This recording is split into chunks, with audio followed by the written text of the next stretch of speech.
পৃষ্ঠা ১৬১। আজিমগঞ্জ। আজিমগঞ্জ হাসপাতাল দেখিয়া প্রথমে খুব আনন্দ হইয়াছিল। প্রকাণ্ড কম্পাউন্ডওয়ালা বাড়ি, ১৬টি রোগী থাকিবার মতো ইনডোর ওয়ার্ড, আলাদা অপারেশন থিয়েটার, আলাদা চাকর, আলাদা ম্যাথর, একজন কম্পাউন্ডার আর একজন ড্রেসার। ম্যাথর দম্পতি হাসপাতাল কম্পাউন্ডেই থাকে, ভোলা চাকরও সেখানে থাকে। কম্পাউন্ডার বাবুর কোয়ার্টার্সও হাসপাতালের মধ্যেই। আমার পূর্বে যিনি ডাক্তার ছিলেন তাহাকে সকলে পাগলা ডাক্তার বলিত। তিনি আমাকে চার্জ দিবার সময় বলিলেন, কিছুদিন থাকুন, সব বুঝতে পারবেন, আমি কিছু বলবো না। অল্প কয়েকদিন কাজ করিবার পরেই বুঝিতে পারিলাম হাসপাতালে ঔষধ নাই, ঔষধ কিনিবার টাকাও নাই।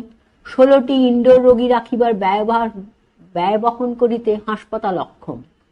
হাসপাতালের আয়ের উৎস মিউনিসিপ্যালিটি, মিউনিসিপ্যালিটির আয়ের উৎস ট্যাক্স। বহু লোকের বহু ট্যাক্স বাকি আছে, আদায় করিবার জন্য যে নিরপেক্ষ শাসন ব্যবস্থা দরকার তাহা নাই। গভর্নমেন্ট হইতে কিছু সাহায্য হাসপাতাল অবশ্য পায়, কেবল তাহা দিয়ে হাসপাতাল চালানো সম্ভব হয় না।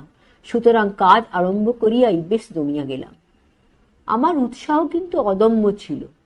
যেসব রোগী বাড়ি হইতে পথ্য আনিয়া খাইতে পারে এবং যে ঔষধ হাসপাতালে নাই তাহা কিনিয়া আনিতে পারে, এমন সব রোগীকে আমি ইনডোরে ভর্তি করিয়া তাহাদের মলমূত্র এবং রক্ত বিনা পয়সায় পরীক্ষা করিয়া তাহাদের চিকিৎসা শুরু করিয়া দিলাম। অনেক রোগী ইহাতে খুব উপকৃত হইল এবং হাসপাতালে ভিড় করিয়া আসিতে লাগিল। আজিমগঞ্জে যে জীবন আমি যাপন করিয়াছিলাম তাহার প্রতিচ্ছবি আমার নির্মক নামক গ্রন্থে পরে আঁকিয়াছি। নির্মকে অবশ্য অনেক কাল্পনিক কাহিনী আছে, কিন্তু কাঠামোটা আজিমগঞ্জের পরিবেশ। আজিমগঞ্জে ডাক্তার হিসেবে আমার কিছু সুনাম হইয়াছিল। মুর্শিদাবাদ জেলার অনেক দূরের গ্রাম হইতেও রোগী আমার কাছে আসিতে লাগিল। এ সময়ও এক লীলাকে চিঠি লেখা ছাড়া আর কোনো লেখালেখি করি নাই, সময় পাইতাম না। আমার কোয়ার্টার্সের একপাশে আমার ছোট ল্যাবরেটরিটি স্থাপন করিয়াছিলাম। সেখানকার ডাক্তাররা মাঝে মাঝে কেস পাঠাইতেন। আজিমগঞ্জে যোগেশবাবু এবং নিবারণবাবুর ভালো প্র্যাকটিস ছিল। কোয়াক প্র্যাকটিশনারও ছিল কয়েকজন, নাম মনে নাই। তাহারা আমাকে অনেক কেস আনিয়া দিত। আজিমগঞ্জের কবিরাজ অনাথবন্ধু রায়ের সহিত শীঘ্রই বন্ধুত্ব হইয়া গেল। তিনি শুধু বড় কবিরাজই ছিলেন না, অতিশয় সুরসিক বিদগ্ধ ব্যক্তি ছিলেন তিনি। তাহার দাদা অকালে 2টি শিশুপুত্রকে রাখিয়া মারা যান। অনাথবাবু সেজন্য আর বিবাহ করেন নাই। তাহার ভ্রাতুষ্পুত্র 2টিকে সযত্নে তিনি মানুষ করিতেছিলেন। তাহার বিধবা বৌদিকে ঘরের সর্বময়ী কর্তৃপদে স্থাপন করিয়া আদর্শ হিন্দু জীবন যাপন করিতেছেন অনাথবাবু। পৃষ্ঠা ১৬২। তাহাকে খুবই শ্রদ্ধা করিতাম। আজিমগঞ্জে যে কয়েকজনের স্মৃতি মনে আঁকা আছে তাহার মধ্যে অনাথবাবুর স্মৃতি উজ্জ্বলতম, পবিত্রতম। তিনি পান ও কিমাম খাইতেন। ক্রমশ আমারও এ অভ্যাসটি হইল। চমৎকার কিমাম ঘরে প্রস্তুত করিতেন তিনি। আজিমগঞ্জে কিছুদিন থাকিবার পর লীলাকে লইয়া আসিবার জন্য মনে মনে উৎসুক হইলাম, কিন্তু সে যুগে বাবা মা যাহা ঠিক করিতেন তাহাই হইত। বিধাতা সদয় হইলেন। বাবা নিজেই একদিন আমাকে চিঠি লিখিলেন, বৌমাকে তুমি আসিয়া লইয়া যাও, আমি একটি শুভ দিন দেখিয়া রাখিয়াছি। লীলা পরীক্ষা দেয়া মণিহারিতেই ছিল। মণিহারিতেই খবর আসিয়াছিল যে সে ফার্স্ট ডিভিশনে পাশ করিয়াছে। লীলা সঙ্গীতেও পারদর্শিনী ছিল। রবীন্দ্রসঙ্গীতও খুব চমৎকার গাহিত। বিবাহের সময় সঙ্গে একটি সেতারও আনিয়াছিল সে। কিন্তু সংসারের ঘূর্ণাবর্তে পড়িয়া সঙ্গীত সাধনা বেশি দূর অগ্রসর হইতে পারে নাই। আমারও সঙ্গীতে অনুরাগ ছিল। অনাথবাবুর বাড়িতে মিশিরজি নামে একজন ভালো ওস্তাদ ছিলেন। তাহার নিকট আমিও কিছুদিন সেতার শিখিয়াছিলাম, কিন্তু সে শিক্ষা বেশি দূর অগ্রসর হয় নাই। বাবার চিঠি পাইয়া লীলাকে আনিবার জন্য মণিহারি চলিয়া গেলাম।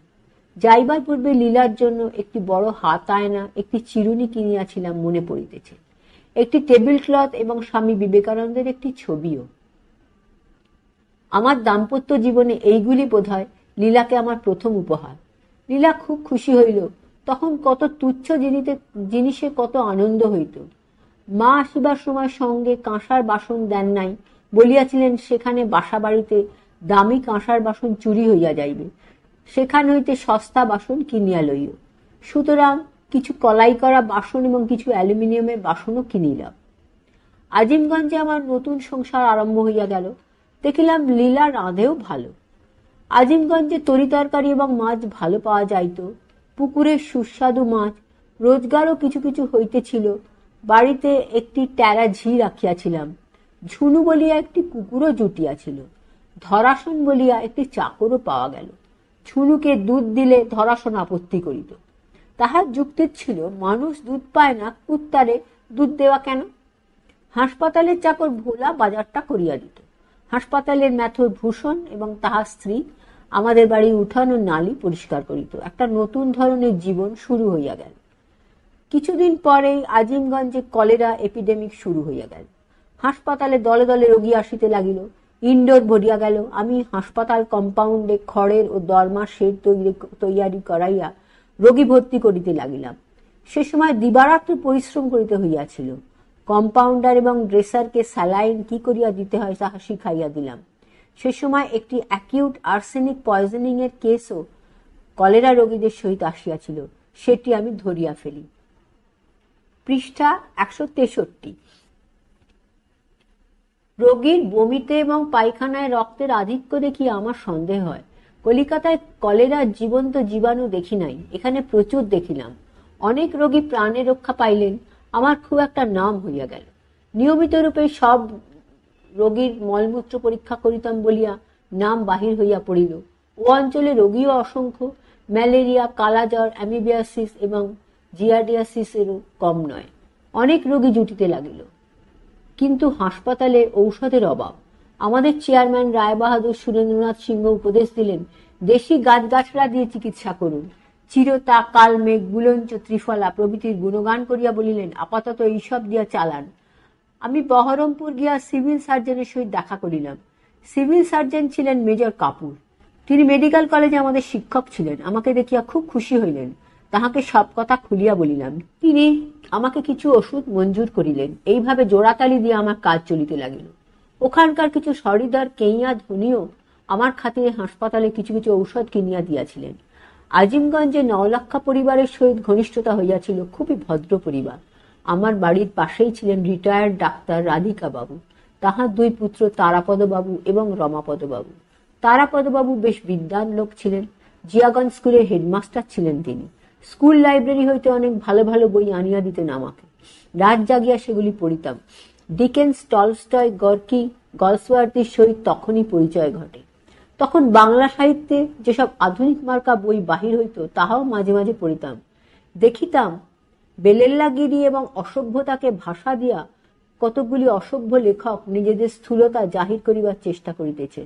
তখন মনে মনে যে উত্তাপ সঞ্চিত হইয়াছিল তাহাই পরে অনেক ব্যঙ্গ কবিতায় ব্যক্ত করিয়াছিলাম। তখন লিখিবার সময় ছিল না। শনিবারের চিঠির সঙ্গে তেমন পরিচয় হয় নাই।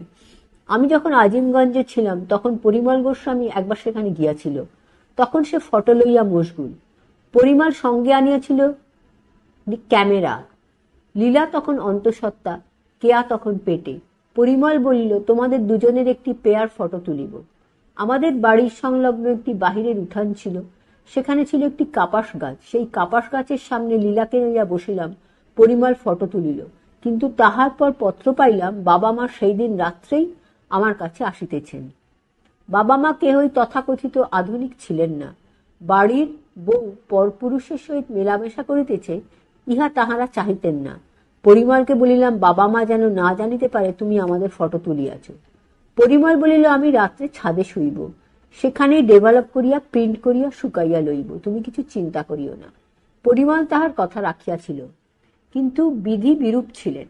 একটি ফটো যে ছাদ হইতে উড়িয়া সিঁড়ি বাহিয়া নিচে আসিতে পারে ইহা পরিমল ভাবে নাই। বাবা সকালবেলা উঠিয়াই দেখিতে পাইলেন সিঁড়ির কাছে একটি ফটো পড়িয়া আছে। পৃষ্ঠা 164।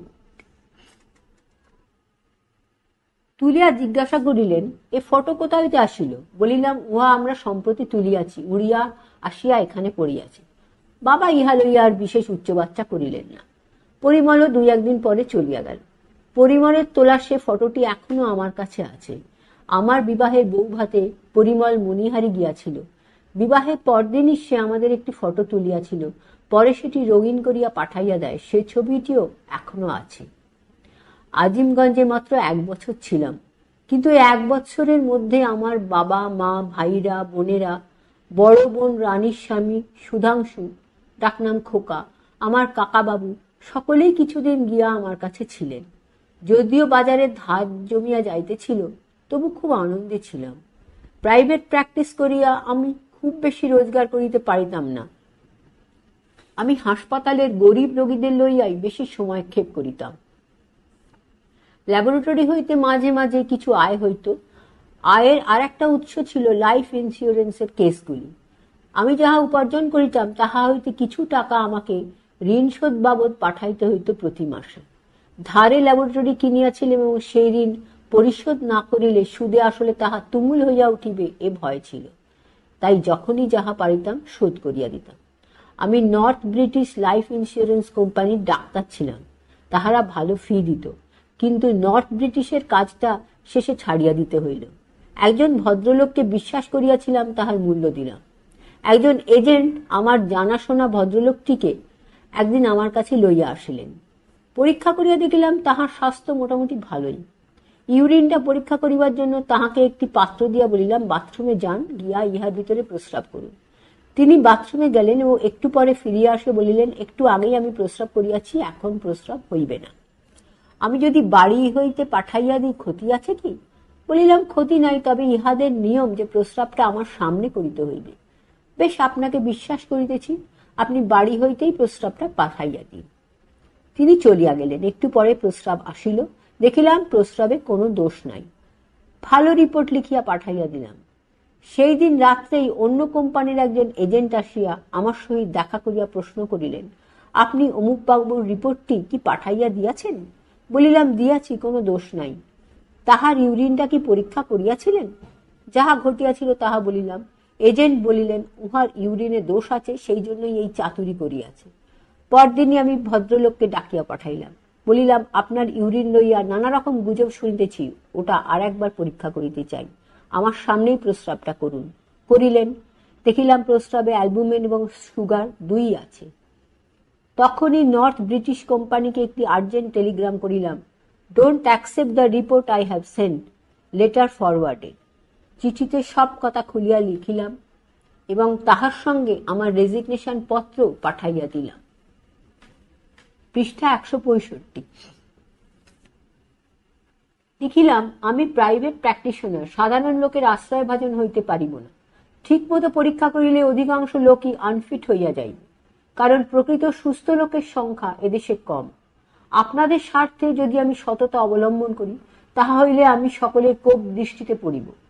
তাহা আমি হইতে চাই না, তাই কাজে ইস্তফা দিলাম।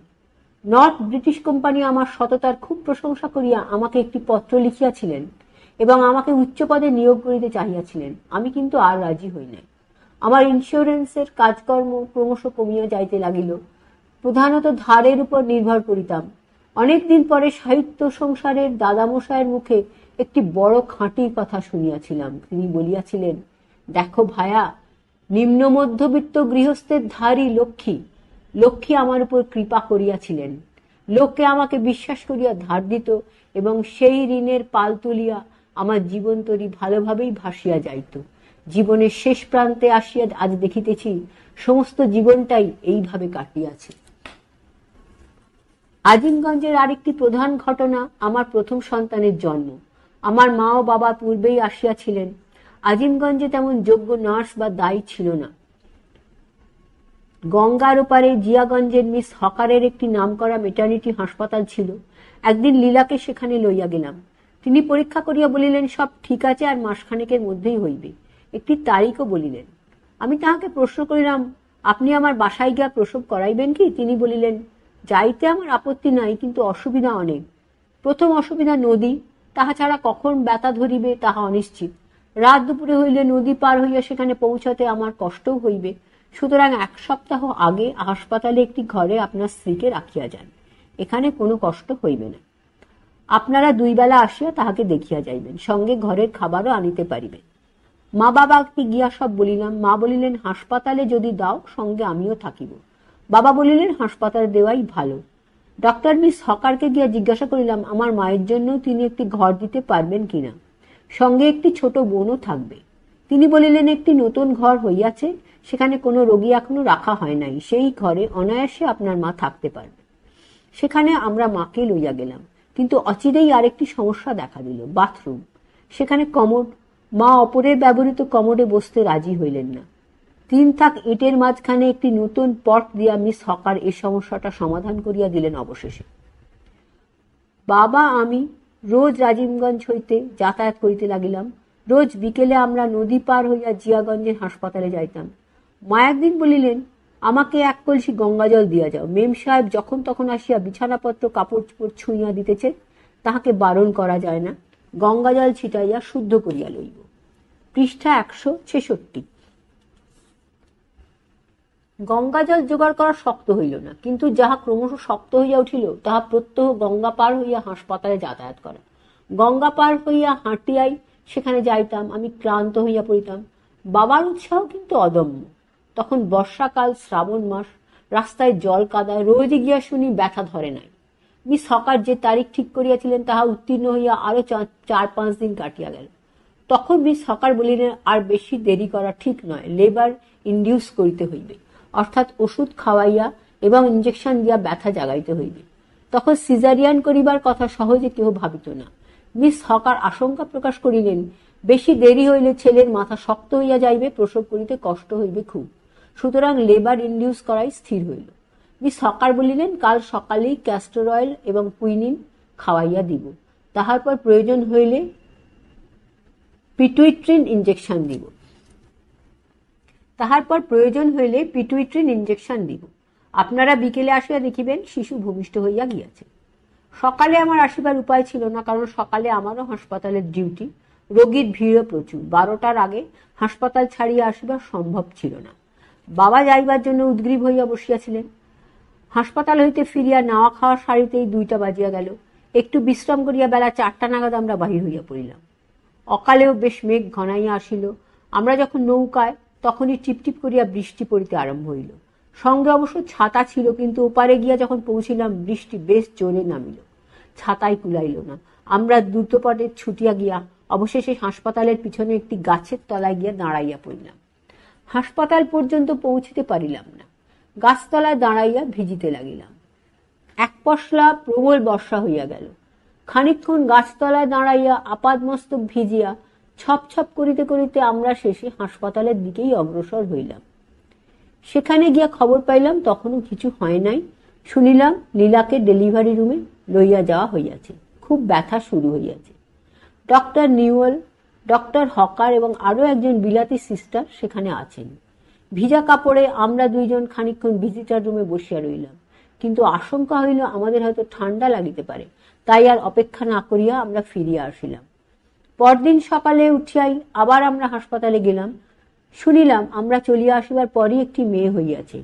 ডক্টর হকার্স হাসিয়া আমাদের সম্বোধনা করিলেন, দেখবেন আসুন কেমন গোলগাল মেয়ে হয়েছে। শ্রাবণ মাসে হইয়াছিল বলে মেয়ের নাম রাখিলাম কেয়া। আতুরের সংস্কার ছিল বলিয়া মা কেয়াকে ছুঁইতেন না, দূরে দাঁড়াইয়া দেখিতেন। মিস হকার একদিন আমাকে বলিলেন, মেয়ে হইয়াছে বলিয়াই কি আপনার মা অসন্তুষ্ট হইয়াছেন? তিনি তো নাতনিকে একদিনও কোলে করিতেছেন না। তখন তাহাকে আতুর রহস্য বিস্তৃত করিয়া বলিলাম। শুনিয়া তিনি বলিলেন, আপনাদের নিয়মটি খারাপ নয়, ভালো। মাসখানেক নবজাতককে বা প্রসূতিকে বাহিরের লোকের সংস্পর্শ হইতে বাঁচাইয়া রাখাই উচিত। পৃষ্ঠা 167। কয়েকদিন পরে হাসপাতাল হইতে কেয়াকে বাড়িতে লইয়া আসিলাম। শাঁখ বাজানো হইল। মেয়ে হইলে শাঁখ বাজানো হইবে না, এ নিয়ম আমি উঠাইয়া দিলাম। প্রথম পিতৃত্বের একটা বিশেষ অনুভূতি আছে। সদ্যজাত কন্যাটির কাছেই মন সর্বদা পড়িয়া থাকিত। তাহার দেয়ালা করা, তাহার কান্না হাসি, তাহার হাত পা ছোঁড়া একটা অপরূপ সৌন্দর্য লোকে লইয়া গেল আমাকে। একটা সূক্ষ্ম দায়িত্ববোধ সঞ্চারিত হইল মনের ভিতর। যে প্রাণীটিকে সংসারে আনিয়াছি তাহার ভবিষ্যৎ যে আমার উপরেই নির্ভর করিতেছে, এ বিষয়ে আমার অজ্ঞাতসারেই যেন একটু সচেতন হইলাম। আমার ভাইরা একে একে খবর পাইয়া আজিমগঞ্জে আসিয়া হাজির হইল। আমার আর্থিক অবস্থা তখন ভালো ছিল না। রাঁধুনি রাখিতে পারে নাই, লীলাকে রাঁধিতে হইত। মা সাহায্য করিতেন। এতগুলি লোকের রান্নাবান্না করা এবং তাদের নানাবিধ দাবি মেটানো সহজসাধ্য নয়, তবু কি আনন্দে যে সে দিনগুলো কাটিয়াছিল তাহা বর্ণনা করিবার ভাষা আমার নাই। আনন্দের জন্য বাহিরের উপকরণ বেশি প্রয়োজন হয় না, প্রয়োজন সকলের মনের সহৃদয়তা। সে সহৃদয়তা না থাকিলে আনন্দের ঐকতান বাজে না। আমাদের পরিবারে সেই হৃদয়তা তখন ছিল, ভগবানের আশীর্বাদে এখনো আছে। আজিমগঞ্জের নিকটেই মুর্শিদাবাদ, সেই মুর্শিদাবাদ যেখানে মুর্শিদকুলি খাঁ হইতে মির্জাফর ও আরো অনেকের লীলা খেলা রঙ্গভূমি, যে মুর্শিদাবাদে বাংলার ভাগ্যলক্ষ্মী ইংরাজদের গলায় জয়মাল্য পরাইয়া দিয়া অসমর্থ বিলাসী উচ্ছৃঙ্খল সিরাজকে চরম শাস্তি দিয়াছিলেন পলাশীর প্রাঙ্গণে, এই মুর্শিদাবাদ দেখিবার জন্য সকলেই ব্যাকুল হইয়া উঠিল। সকলেই দফায় দফায় সেখানে গেল এবং হাজারদুয়ারির সঙ্গে অনেক কবরখানা দেখিয়া আসিল সিরাজের সমসাময়িক ইতিহাসে যে মহিলাটি সত্যি মহিষী ছিলেন, সেই লুৎফুন্নিসার কবরটি বড়ই অযত্নে বড়ই অবহেলায় পড়িয়া আছে। কিছুদিন পর তাহা বিলুপ্ত হইবে। আজিমগঞ্জে যখন ছিলাম তখন একটি অপরূপ উৎসবও দেখিয়াছিলাম। ইহা বেড়া নামে প্রসিদ্ধ ছিল তখন, জানি না এই উৎসব এখন আর হয় কিনা। ভাদ্র মাসের শেষের দিকে, সম্ভবত পূর্ণিমায় এই উৎসব অনুষ্ঠিত হইত। সন্ধ্যার পর ভাদ্র মাসের ভরা গঙ্গায় নৌকা ভাসাইয়া আমোদ আহ্লাদে মত্ত বহু লোক সেদিন গঙ্গাবক্ষে বিহার করিবার জন্য বাহির হইয়া পড়িত। কল্পনা করুন, কুলে কুলে ভরা গঙ্গা শারদ জ্যোৎস্নায় উদ্ভাসিত, তাহার উপর অনেক সুসজ্জিত আলোকিত নৌকা ভাসিয়া চলিয়াছে। কোনটি হইতে হাসির হররা শোনা যাইতেছে, কোনটি হইতে বা গান। কোন বড় নৌকায় নাচও হইতেছে, নটির নুপুরের শব্দও শোনা যাইতেছে, মাঝে মাঝে সারেঙ্গি এবং তবলচির বাজনাও। আধো আলো অন্ধকারে সুরলোকের আভাস পাওয়া যাইতেছে যেন। সব নৌকোই ভাসিয়া চলিয়াছি মুর্শিদাবাদের ঘাটের দিকে। সেখান হইতে নবাবের নৌকা ভাসিত। সেই নৌকাটিকে সম্বর্ধনা করিবার জন্যে এতগুলি নৌকার সানন্দ অভিযান। কেয়ার বয়স তখন 1 মাস। মা এ ধরনের হুজুগে খুবই উৎসাহী ছিলেন। পৃষ্ঠা 168। বলিলেন, তুই একটা বড় নৌকা ঠিক কর, আমরা বেড়া দেখতে যাব, সবাই যাব। ছই দেয়া নৌকা ভাড়া করিস, তোর মেয়েকে ছইয়ের তলায় ঢাকাঢুকি দিয়ে রেখে দেবো, ঠান্ডা লাগবে না। ঠিক করিলাম একটা নৌকা। গঙ্গাবক্ষে অনেক নৌকার সহিত আমাদের নৌকাও ভাসিল। ভাসিতে ভাসিতে আমরাও মুর্শিদাবাদের দিকে অগ্রসর হইতে লাগিলাম। চারিদিকে গান বাজনা আনন্দ কলরব শোনা যাইতেছে নানা নৌকা হইতে, কিন্তু নবাবের নৌকা কই? সকলেই উদ্গ্রীব হইয়া আছি। ক্রমে ক্রমে একটি বিরাট হর্ম যেন নদীবক্ষে ধীরে ধীরে মূর্ত হইয়া উঠিল। তাহার অঙ্গে প্রত্যঙ্গে আলো জ্বলিতে লাগিল একে একে। নানা রঙের আলোর সমস্তটা যখন আলোকিত হয়ে উঠিল, তখন মনে হইল ইহা যেন নৌকা নয়, একটা অপূর্ব আবির্ভাব। মুর্শিদাবাদের নবাবরা যখন প্রকৃত নবাব ছিলেন, তখন এই উৎসব নাকি আরো জাঁকজমকের সহিত হইত। সে যুগের বড় লোকেরা পরস্পরের সহিত পাল্লা দিয়া প্রকাণ্ড প্রকাণ্ড নৌকা বাহির করিতেন। শারদ পূর্ণিমায় ভাদ্রের ভরা গঙ্গার উপর স্বপ্নের রূপকথালোক মূর্ত হইয়া উঠিত। রাত 12টা পর্যন্ত এই শোভা দেখিলাম আমরা। ইহার কিছুদিন পরেই একটি শোচনীয় দুর্ঘটনা ঘটিল। রাধিকা বাবুর কথা আগেই উল্লেখ করিয়াছি। তিনি একজন রিটায়ার্ড ডাক্তার, আমাদের বাড়ির কাছেই থাকিতেন। বাবার সহিত খুব বন্ধুত্ব হইয়াছিল। তিনি প্রত্যহ বিকালে আসিয়া বাবাকে লইয়া বাহির হইতেন। একদিন লক্ষ্য করিলাম, আমার বাড়ির পাশ দিয়া যে রেল লাইন চলিয়া গিয়াছে, সেই রেল লাইনের পাশ দিয়া উভয়ে রোজ আজিমগঞ্জ জাংশন স্টেশনের দিকে যান। বাবাকে বলিলাম, রেল লাইনের কাছ দিয়ে বেড়াইতে যাওয়াটা নিরাপদ নহে, কিন্তু তাহারা রোজই সেই পথে বেড়াইতে যাইতেন। আমার পোষা কুকুর ঝুনুটাও তাহাদের পিছু পিছু যাইত। তাহার প্রবণতা ছিল দুইটি রেলের ঠিক মাঝখানে দিয়া চলিবার। সেদিন বাবা হঠাৎ লক্ষ্য করিলেন একটি ট্রেন আসিতেছে। ঝুনু লাইনের ভিতর রহিয়াছে। বাবা তাহাকে বাঁচাইবার জন্য লাইনের ভিতর ঢুকিয়া পড়িলেন। তাহার পরেই দুর্ঘটনা। আমি তখন গঙ্গার ওপারে জিয়াগঞ্জে একটি রোগীর বাড়ি বসিয়া রোগী দেখিতেছিলাম। একজন ঊর্ধ্বশ্বাসে আসিয়া খবর দিলেন, আপনি শীঘ্র চলুন, আপনার বাবা রেলে চাপা পড়িয়াছেন। বাঁচিয়া আছেন কিনা বলিতে পারি না। আমি প্রায় ঘণ্টাখানেক পরে পৌঁছিলাম। দেখিলাম রেলের পাশে লোকে লোকারণ্য। ভিড় ঠেলিয়া প্রবেশ করিয়া দেখিলাম বাবা মাটিতেই রেলের পাশে চোখ বুজিয়া শুইয়া আছেন, তাহার মাথায় রক্ত। আমি ঝুঁকিয়া যখন তাহার নাড়ি দেখিতে গেলাম, বাবা চোখ খুলিয়া আমার দিকে চাহিলেন, বলিলেন, আমার মাথায় কিছু আঘাত লেগেছে আর বুকের পাঁজর ভেঙে গেছে, আর বিশেষ কিছু হয়নি। ওরা আমাকে নিয়ে যেতে চাইছিল হাসপাতালে, আমি যাইনি, তোমার জন্য অপেক্ষা করছি, তুমি একটা স্ট্রেচার আনাও। একটা স্ট্রেচার আনাইয়া অতি সাবধানে বাবাকে ধীরে ধীরে বাড়িতে লইয়া গেলাম। শহরে প্রবীণ ডাক্তারদের ডাকিলাম, তাহারা বলিলেন মাথার এক জায়গায় খানিকটা চামড়া কাটিয়া গিয়াছে, সেটা স্টিচ করিয়া দেওয়া হইল। পৃষ্ঠা 169। দেখা গেল পাঁজরের 3টি হাড় ভাঙিয়াছে, যথারীতি স্ট্র্যাট করিয়া দিলেন। তাহাকে অ্যান্টি ফিউটানিক ইঞ্জেকশন এবং মরফিনও দেয়া হইল। বাবা যে প্রাণে বাঁচিয়া ফিরিয়াছেন ইহাতেই আমরা সবাই আশ্বস্ত হইলাম। বাবা কিন্তু বিছানায় চিত হইয়া শুইয়া ঘুমাইতে পারিতেছে না। তখন তাহার জন্য একটি ইজি চেয়ারের ব্যবস্থা করিলাম। ইজি চেয়ারের আশেপাশে বালিশ গুঞ্জিয়া দিবার পর বাবা আরাম বোধ করিতে লাগিলেন। রাত্রে ঘুমও হইতে লাগিল। বাবার সঙ্গে গল্প করিবার জন্য রাধিকা বাবু প্রায় প্রত্যহ আসিতেন, আরও আসিতেন অনেকে। চা জল খাবার সরবরাহ করিতে লাগিল লীলা। তাহার খাটুনি খুব বাড়িয়া গেল, কিন্তু কাঁচা পোয়াতির পক্ষে যেসব নিয়ম পালন করা উচিত তাহা পালিত হইতেছিল না। ফলে লীলা ক্রমশ দুর্বল হইয়া পড়িতে লাগিল। কেয়া প্রচুর মাই দুধ খাইত, তাহার স্বাস্থ্যের কোনো অসুবিধা হয় নাই। লীলার দুর্বলতা তখন ধরা পড়ে নাই। বাবাকে লইয়া এবং আমার কাজকর্ম লইয়া এত ব্যস্ত থাকিতাম যে লীলার দিকে মন দিবার অবসর পাইতাম না। বেশি মনোযোগ দিবার উপায়ও ছিল না। মা ছিলেন সেখানে। আমি লীলার ঔষধপত্র খাওয়া দাওয়া লইয়া বেশি বাড়াবাড়ি করিলে মা যদি কিছু মনে করেন, এই সংকোচও ছিল। লীলাকে কেবল 1 বোতল উইনকার্নিস কিনিয়া দিয়াছিলাম, মনে পড়িতেছে। বাবাকে লইয়া খুব ব্যস্ত হইয়া পড়িয়াছিলাম তখন, কারণ বাবার ডায়াবেটিস ছিল। যাহা হোক, ভগবানের কৃপায় বাবা ক্রমশ ভালোর দিকে অগ্রসর হইতে লাগিলেন। প্রতিবেশীরা সেই সময় খুব সাহায্য করিয়াছিল। বাবা তাহাদের ভদ্রতায় খুব মুগ্ধ হইলেন। আমাকে বারবার বলিতে লাগিলেন, জায়গাটি খুব ভালো, তুমি এখানেই থাকিয়া যাও, এখানে তোমার সুনাম হইয়াছে, এখানেই ক্রমশ প্র্যাকটিস জমিয়া যাইবে। প্র্যাকটিস জমিয়া গেলে চাকরি ছাড়িয়া দিল। এই অঞ্চলে ল্যাবরেটরি নাই, তোমার ল্যাবরেটরি ভালোই চলিবে। শুধু বাবা নয়, অনেকেই আমাকে এই অনুরোধ করিতে লাগিলেন। এমনকি আমাদের চেয়ারম্যান রায়বাহাদুর সুরেন্দ্রনাথ সিংহ এবং তাহার দাদা পান্নালাল সিংহ বলিতে লাগিলেন, আমরা ভবিষ্যতে তোমার উন্নতি করিয়া দিবার চেষ্টা করিব, তুমি থাকিয়া যাও। লীলার কিন্তু এই আজিমগঞ্জে থাকিবার ইচ্ছা ছিল না, আমার তো ছিলই না। আজিমগঞ্জে 2-4 জন লোক খুবই ভদ্র ছিলেন, কিন্তু অধিকাংশ লোকই ছিল নিম্ন স্তরে। নানা রকম চক্রান্ত দলাদলি লাগিয়াই থাকিত। সেখানে বড় লোক ছিলেন কেঁয়েরা, তাহাদের মধ্যে অনেকে ভদ্রলোক ছিলেন।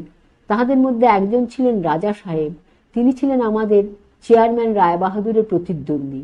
এই 2 জনকে কেন্দ্র করিয়া আজিমগঞ্জের রাজনীতির ঘোট চলিত।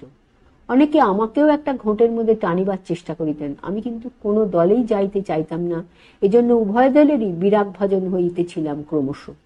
মোট কথা, আজিমগঞ্জের আবহাওয়াটা ভালো লাগিতেছিল না।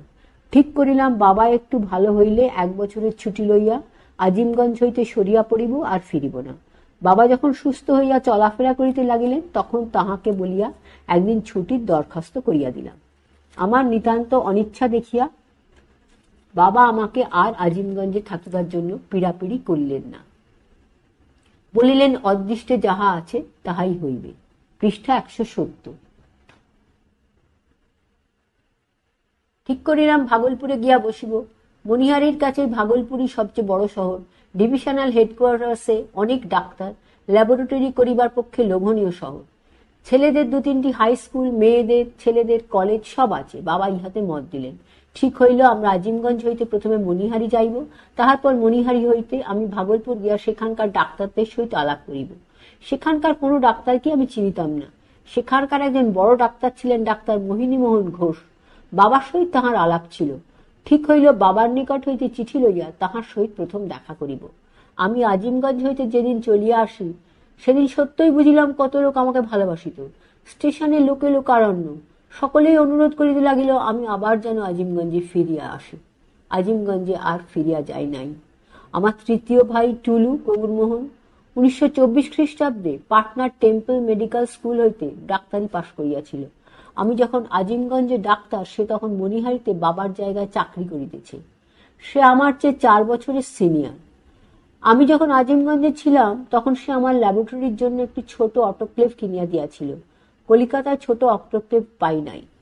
আমার পরের ভাই ভোলা নন কোঅপারেশন করিয়া অনেকদিন বাড়িতে বসিয়াছিল। তীক্ষ্ণ বুদ্ধি মেধাবী ছিল সে, কিন্তু 4-5 বৎসর বাড়িতে বসিয়া আমাদের জমি তদারক করিয়া কাটাইয়া দিল।